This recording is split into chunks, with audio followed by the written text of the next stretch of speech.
Камелия, рожденичката от мъжа и Митко, и от техните скъпоцени деца и внуци.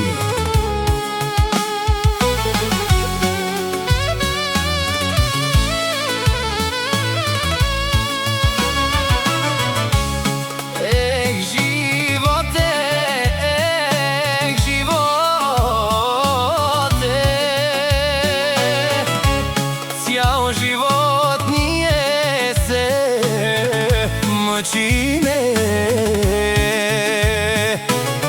за малко по-добър живот, ние се мъчиме, докато сме родени.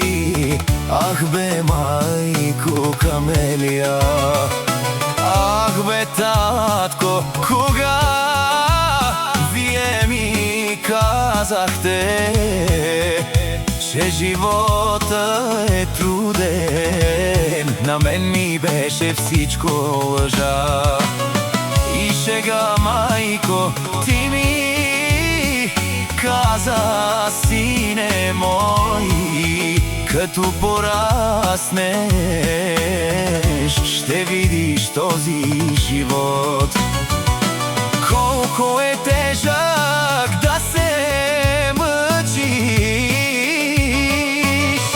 с под началото за своите деца.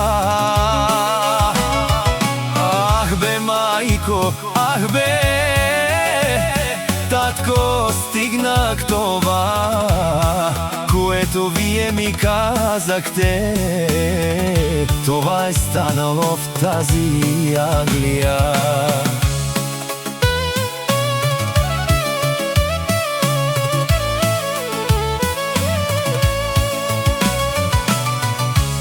Ни изяде здравето, мъчим се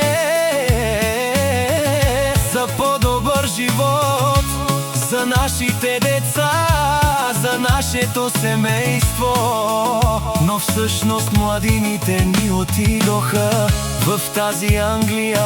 Още малко и се прибирам, за България стига вече тези проклета Англия.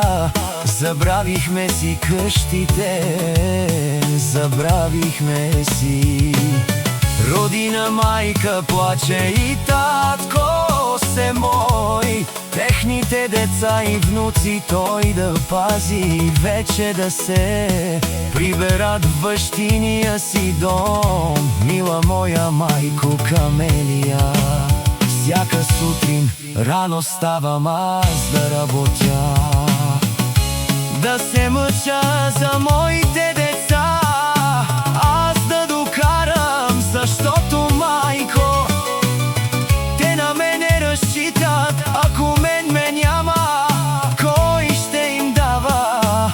Вие бяхте прави, когато ми казахте, сине, ще пораснеш, сине, ще бъдеш семейство, ще имаш деца, семейство, и тогава ще видиш как е, когато всичко чака на твоите плещи.